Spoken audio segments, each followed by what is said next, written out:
చంద్రబాబు నాయుడు ప్రజాస్వామ్యాన్ని కూనీ చేస్తాడని తెలుసు కానీ ప్రజాస్వామ్యాన్ని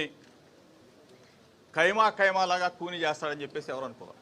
పులివెందుల జెడ్పీటీసీ స్థానం గెలిస్తే జగన్మోహన్ రెడ్డి గారి ఆత్మస్థైర్యాన్నో వైఎస్ఆర్ కాంగ్రెస్ పార్టీ శ్రేణుల ఆత్మస్థైర్యాన్నో దెబ్బతీయాలని చెప్పేసి ఏదో పెద్ద పన్నాగం. ఈరోజు ఏదో పులివెందుల జెడ్పీటీసీ బై ఎలక్షన్లో ఇది ఎన్నికంటారా? ఒక సొసైటీ నామినేట్ చేసినప్పుడు ప్రభుత్వం ఒక నామినేటెడ్ పద్ధతిలో పేర్లు ఇస్తుంది. అట్లానే చూసుకుపోయారా? సిగ్గు శరం లేకుండా దీన్ని ఎన్నికంటారా?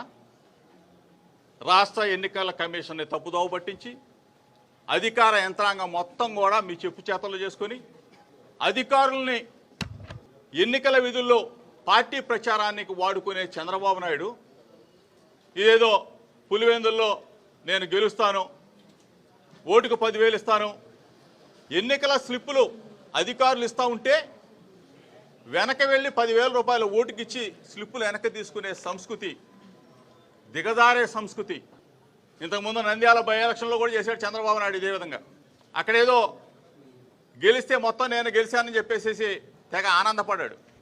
ఈరోజు ఒకటే చెప్తా ఉన్నాం, పులివెందుల్లో జెడ్పీటీసీ స్థానంలో ప్రజాస్వామ్యం లేదు.